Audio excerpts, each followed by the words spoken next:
Panginoon, sa araw na ito lumalapit ako sa iyo na may pusong naghahanap ng direksyon at kapayapaan.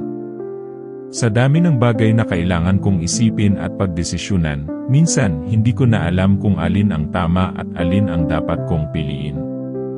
Maraming pagkakataon na natatakot akong magkamali. Natatakot akong pumili ng landas na baka magdala sa akin sa sakit, pagkabigo, at pagsisisi.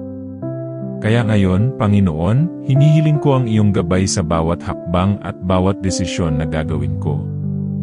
Sa panahon ngayon, napakaraming distractions at impluensya sa paligid.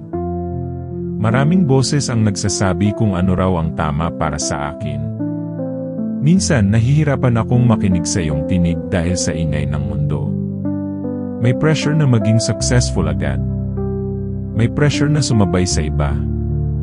May pressure na maabot agad ang mga pangarap kahit hindi pa handa ang puso at isip ko.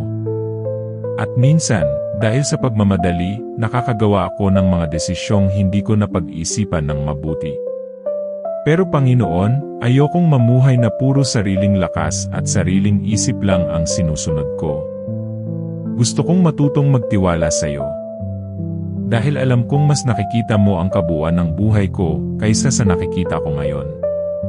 Alam mo ang mga bagay na makabubuti para sa akin, at alam mo rin ang mga bagay na maaaring makasakit o makasira sa akin sa hinaharap.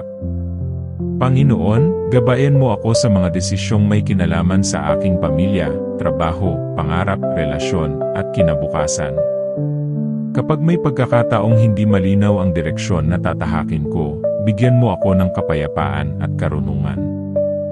Huwag mong hayaang pairalin ko lang ang emosyon ko sa mga sandaling kailangan kong magdesisyon. Turuan mo akong maging mahinahon at mapanalangin bago gumawa ng hakbang. Minsan kasi gusto ko agad ng sagot. Gusto ko agad malaman kung ano ang mangyayari sa buhay ko. Pero sa bawat paghihintay, unti-unti mo akong tinuturuan na hindi lahat ay kailangang madaliin. May mga desisyong kailangang samahan ng panalangin, pagtitiwala, at tamang timing. At sa bawat araw na naghihintay ako, tinuturuan mo akong mas maging matatag at mas marunong umasa sa iyo. Panginoon, kapag may mga pintuang hindi mo binubuksan para sa akin, tulungan mo akong tanggapin na may dahilan ka. Minsan nasasaktan ako kapag hindi natutupad ang gusto ko. Minsan nalulungkot ako kapag hindi naaayon sa plano ko ang nangyayari. Pero tulungan mo akong maintindihan na hindi lahat ng gusto ko ay makabubuti para sa akin. At minsan, ang hihindik mo ay paraan para ilayo ako sa mas malaking sakit at problema. Sa panahon ngayon, maraming tao ang nawawala sa direksyon dahil sa sobrang dami ng tukso at maling impluensya. Madaling maligaw kapag emosyon ang nasusunod. Madaling gumawa ng maling desisyon kapag galit, pagod, o sugatan ng puso. Kaya Panginoon, bantayan mo ang isip at damdamin ko. Huwag mong hayaang madala ako sa mga bagay na pansamantala lang ang saya, ngunit magdudulot naman ng pamatagalang sakit. Tulungan mo rin akong maging matapang sa paggawa ng tama kahit mahirap. Dahil alam kong minsan ang tamang desisyon ay hindi ang pinakamadali. Minsan kailangan kong umiwas sa mga taong hindi mabuti para sa akin. Minsan kailangan kong huminto sa mga bagay na alam kong sumisira sa kapayapaan ko. At minsan kailangan kong maghintay kahit gusto ko nang kumilos agad. Sa lahat ng ito, Panginoon, samahan mo ako at bigyan mo ako ng lakas. Kapag naguguluhan ako, ipaalala mo sa akin na hindi ko kailangang malaman agad ang lahat. Dahil habang kasama kita, ligtas akong maglakad kahit hindi malinaw ang buong daan. Ang kailangan ko lang ay magtiwala na ikaw ang nauuna sa bawat hakbang ko. Panginoon, nais kong ang bawat desisyong gagawin ko ay magdala ng kapayapaan, hindi pagsisisi.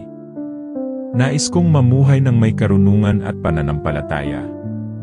At higit sa lahat, nais kong maging malapit sa iyo sa bawat sandali ng buhay ko. Kaya sa araw na ito, bago ako gumawa ng anumang hakbang, tinataas ko muna sa iyo ang lahat. Ang mga plano ko, ang mga pangarap ko, ang mga tanong ko, at maging ang mga takot ko. Dahil naniniwala ako na kapag ikaw ang kasama ko, hindi ako mawawala sa tamang landas.